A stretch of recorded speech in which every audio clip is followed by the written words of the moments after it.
UAE നമുക്ക് card payments ചെയ്യുന്നവർക്ക് instalment ആക്കാനും പർച്ചേസ് ചെയ്യാനും ഒക്കെ പറ്റും. ക്രെഡിറ്റ് കാർഡ് ഇല്ലാത്തവർക്ക് ഒക്കെ എന്താണ് ഒരു ഓപ്ഷൻ ഉള്ളത്? അതാണ് നമ്മുടെ ടാബി ഓപ്ഷൻ.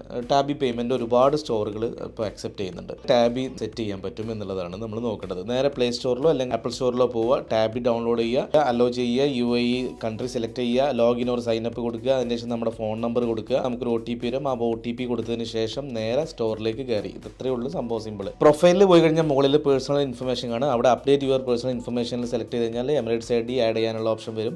അതിൽ ഫ്രണ്ട് പേജ് സ്കാൻ ചെയ്യുക, ബാക്ക് പേജും സ്കാൻ ചെയ്യുന്നതിന് ശേഷം നമ്മുടെ ചിപ്പ് ഫോണോട് അടുപ്പിച്ച് വെക്കാൻ പറയും. അങ്ങനെ അതും വാലിഡേഷൻ കഴിഞ്ഞതിന് ശേഷം ഫേസ് വെരിഫിക്കേഷൻ വരും. ഫേസ് വെരിഫിക്കേഷനും കൊടുത്തതിന് ശേഷം നമ്മുടെ ഡെബിറ്റ് കാർഡ് അതുമായിട്ട് ലിങ്ക് ചെയ്യുക. എവിടെയെങ്കിലും നമ്മുടെ സ്റ്റോറുകളിൽ നമുക്ക് പേയ്മെൻറ്റ് ചെയ്യണമെന്നുണ്ടെങ്കിൽ ഇത് വെച്ച് പേയ്മെൻറ്റ് ചെയ്യുക. ഫസ്റ്റ് പേയ്മെൻറ്റ് നമ്മുടെ കാർഡിൽ നിന്ന് എടുക്കും. അതിന് ശേഷം ബാക്കി വരുന്നത് ഇൻസ്റ്റാൾമെൻ്റ് ആക്കി ചെയ്യാൻ പറ്റും. നമുക്ക് ആമസോൺ ലോണ് അതുപോലെ തന്നെ ഞങ്ങളുടെ ഡ്രീം എസ്കേപ്പിൽ നിന്നൊക്കെ നിങ്ങൾക്ക് പാക്കേജുകളും ടിക്കറ്റുകളും ഒക്കെ പർച്ചേസ് ചെയ്യാൻ കഴിയും.